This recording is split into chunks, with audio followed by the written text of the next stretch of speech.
मुलांनो नमस्कार. आज आपण मराठी व्याकरणात वाक्य व त्याचे प्रकार म्हणजेच वाक्याचे प्रकार शिकणार आहोत.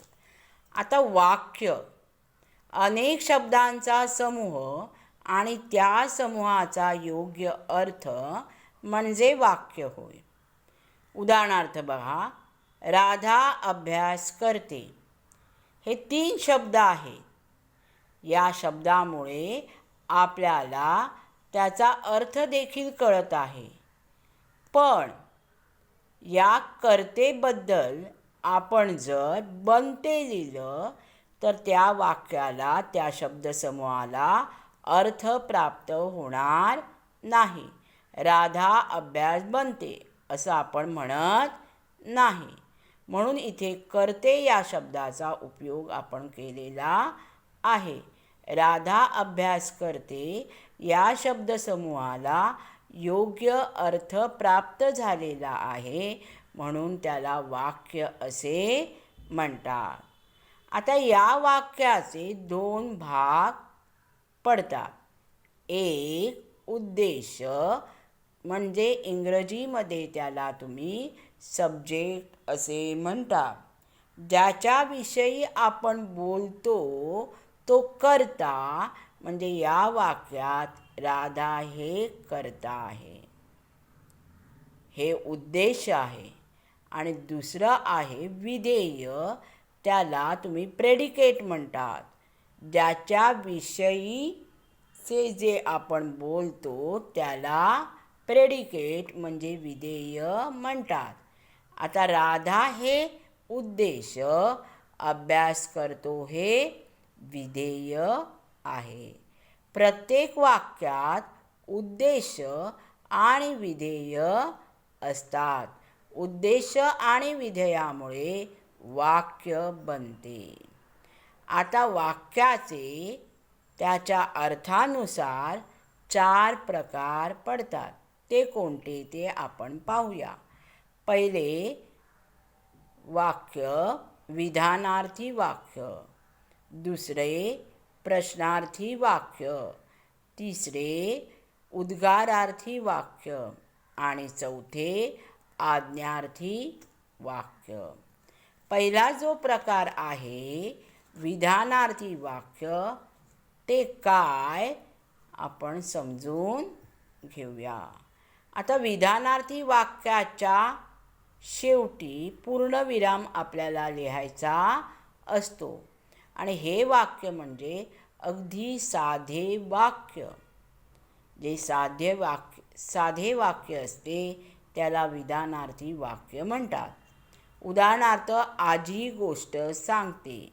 राजेशला पुस्तक सापडले नाही. विशाखा नेहमी खेळते. सुरेखा ते काम करणार नाही. ही विधानार्थी वाक्य आहेत, म्हणजे साधी सरळ वाक्य आहेत. या वाक्याच्या शेवटी पूर्णविराम द्यायचा असतो. आता या विधानार्थी वाक्याचे 2 प्रकार आहेत.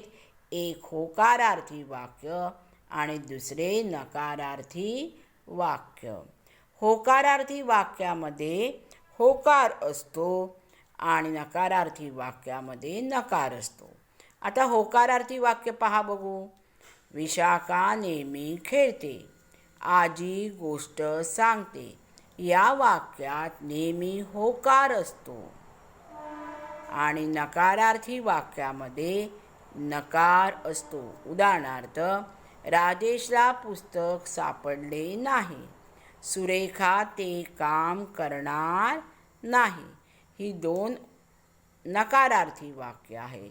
परीक्षेत तुम्हाला जर असं प्रश्न विचारला की वाक्याचा प्रकार ओळखा आणि अशी वाक्य आली तर तुम्हाला लिहायचे आहे विधानार्थी वाक्य आणि त्यामध्ये होकारार्थी वाक्य आणि नकारार्थी वाक्य कोणता प्रकार असेल तो तुम्हाला लिहायचा आहे. वाक्याचे प्रकार हा परीक्षेत 2 मार्काचा प्रश्न असतो. दुसरा जो प्रकार आहे तो प्रश्नार्थी वाक्य. ह्या शब्दावरूनच आपल्याला कळतं की वाक्यामध्ये काय असणार, शेवटी प्रश्नचिन्ह असणार आणि यामध्ये प्रश्न विचारणारी वाक्य असणार. मग असे प्रश्न विचारले जातील की ज्यामध्ये फक्त हो की नाही हे एका शब्दात उत्तर दिले जाईल. उदाहरणार्थ बघा, तू अभ्यास केला का? मग तुम्ही हो की नाही ते उत्तर द्यायचे. शीला उद्या घरी येणार आहेस का? आज पाऊस पडेल का? सुरेश काम केलेस का? या वाक्याची उत्तरं तुम्हाला हो किंवा नाही मध्ये द्यायची आहेत. थोडक्यात म्हणजे एका शब्दात ती उत्तरे द्यायची आहेत.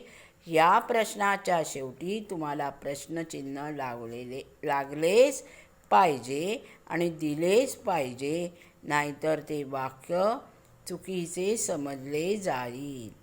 त्यामुळे प्रश्नचिन्ह दिले नाही तर तुमचे मार्कसुद्धा इथे कट होतील किंवा ते कापले जातील. म्हणून प्रत्येक प्रश्नार्थी वाक्याच्या शेवटी तुम्हाला प्रश्नचिन्ह दिले पाहिजे. हे झाले प्रश्नार्थी वाक्य. आता यानंतर आपल्याला पाहायचे आहे वाक्याचा तिसरा प्रकार म्हणजे उद्गारार्थी वाक्य. या वाक्यामध्ये तुम्हाला भावना व्यक्त करणारी वाक्य दिसतात. म्हणजे त्या वाक्यामध्ये कौतुक केले जाते, तिरस्कार दाखवला जातो, शाबासकी दिली जाते. अशा वाक्यांना उद्गारार्थी वाक्य म्हणतात. आणि वाक्याच्या शेवटी किंवा वाक्याचा तो शब्द दिल्यानंतर जो शब्द उद्गारार्थी आहे त्याच्या पुढे उद्गारार्थी चिन्ह वापरले जाते. उदाहरणार्थ, छे मला चहा अजिबात आवडत नाही. अरे वा, किती सुंदर चित्र आहे. इथे सुंदर चित्राची प्रशंसा केलेली आहे. अबब, केवढा मोठा हा साप. साप पाहून जी भावना व्यक्त होते त्याचं वर्णन इथे केलेलं आहे. शाबास, या परीक्षेत तू छान गुण मिळवले, तिचं कौतुक केलेलं आहे. अशा वाक्यांना उद्गारार्थी वाक्य म्हणतात. त्यानंतर वाक्याचा चौथा प्रकार आज्ञार्थी वाक्य. या वाक्यामध्ये आज्ञा, उपदेश, सल्ले दिले जातात आणि वाक्याच्या शेवटी पूर्णविराम असतो. उदाहरणार्थ, वंदना अभ्यास कर. इथे काय दिलेली आहे? आज्ञा दिलेली आहे. छत्री घेऊन जा. इथे सुद्धा आज्ञा दिलेली आहे. मुलांनो, दररोज प्रार्थना म्हणा. उपदेश केलेला आहे. नेहमी खरे बोलावे. हा सुद्धा आपल्याला उपदेश दिलेला आहे.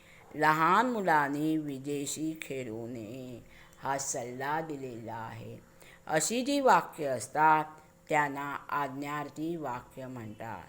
मुलांनो, आपण आज वाक्य आणि त्याचे प्रकार शिकलो.